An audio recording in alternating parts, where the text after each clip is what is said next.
Bonjour, chers membres de la Fondation SCP. Lors de notre précédente présentation, nous avons abordé SCP-173. Aujourd'hui, nous allons nous intéresser à un objet anormal, très particulier. SCP-127, un SCP classé Safe. Malgré cette classification, SCP-127 reste un objet dangereux s'il est mal utilisé. Il s'agit d'une anomalie à la fois biologique et fonctionnelle, dont l'apparence peut être trompeuse. Pour cette présentation, nous sommes accompagnés d'un membre d'une force d'intervention mobile, une unité spécialisée dans l'utilisation et la récupération d'objets SCP liés aux armes anormales. Identification TK-747. Unité robotique de la force d'intervention mobile Alpha. Détachement spécialisé dans la récupération d'armes SCP. SCP-127 doit être conservé, désarmé, dans un conteneur sécurisé prévu pour les objets anormaux biologiques.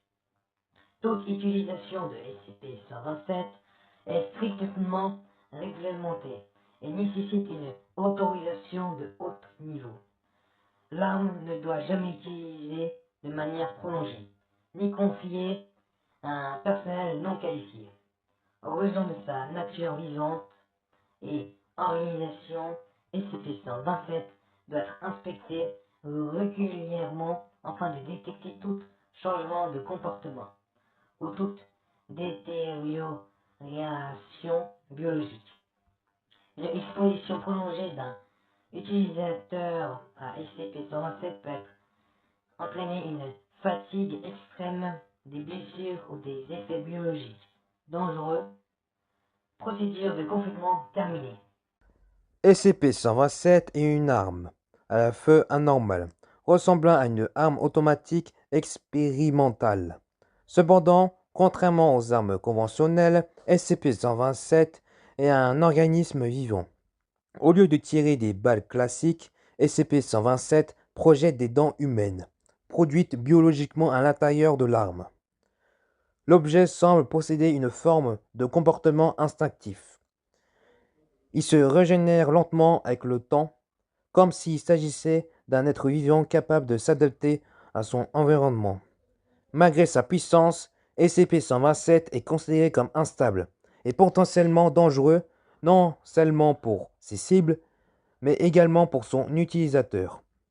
SCP-127 démontre une fois de plus que certaines anomalies ne peuvent pas être considérées comme de simples outils.